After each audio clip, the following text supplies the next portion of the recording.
বাংলাদেশ বিমান যাতায়াত করত এবং এটা লাভজনক একটা জার্নি ছিল, সেটাকে বন্ধ করে দেওয়া হয়েছিল। আজকে আমরা সিদ্ধান্ত গ্রহণ করলাম, মাননীয় প্রধানমন্ত্রীও বলেছিলেন যে টোকিওর সঙ্গে আমাদের রুটটা বন্ধ কেন। তো আমরা পর্যালোচনা করে দেখলাম যে বন্ধ অন্য কারণে করা হয়েছিল, সেটা নাই বর্ণনা করলাম। আমরা আজকে থেকে সিদ্ধান্ত গ্রহণ করেছি যে জুন মাস থেকেই আমাদের ফ্লাইটটা চালু হচ্ছে। এই ব্যাপারে সিদ্ধান্তটা গৃহীত হলো এবং আগামী কত স্লট দেওয়া যায় এটাকে নিয়ে চিন্তা করব আমরা, যে প্রফিটেবল হলে আমরা হয়তো সেখানে বাড়াবো আর কি। ঢাকা টু টোকিও শুরু হলো। আর হজের বিষয়টা, হজ ফ্লাইট তো নিয়মিতভাবে হজ ফ্লাইট নিয়মিত চলছে এবং সেটা 30শে মে থেকে আবার রিটার্ন শুরু হবে।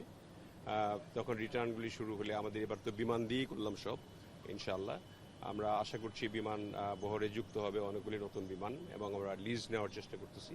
সে বিষয়েও আমরা মাননীয় প্রধানমন্ত্রীর নির্দেশনা নিয়েছি কিভাবে লিজ করব এবং আমাদের কিছু বিমান কিনতে হবে। সেই কেনার চুক্তিটাও গত সরকার ড্রাফট করে দিয়েছিল, সেটা আমাদের 30শে এপ্রিলের মধ্যে সিদ্ধান্ত গ্রহণ করতে হবে। 30 এপ্রিলের মধ্যে সেই সিদ্ধান্ত।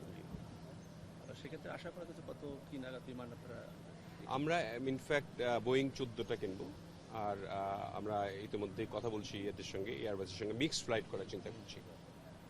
আর লিজের ব্যাপারে আমরা খুব ইমিডিয়েটলি হয়তো 2-3 মাসের মধ্যে কিছু লিজ নিয়ে বিমান বহরটাকে বাড়িয়ে প্রফিটেবল করার জন্য আমরা চেষ্টা করছি।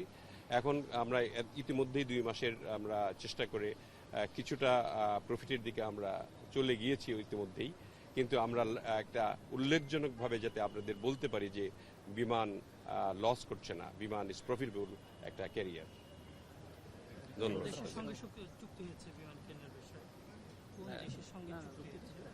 না, আমরা বোয়িং কিনছি, বোয়িংয়ের সঙ্গে চুক্তি হয়েছে, চুক্তি হয়নি, মানে চুক্তিটা সম্পন্ন হবে 30শে এপ্রিলের মধ্যে, প্রক্রিয়াধীন।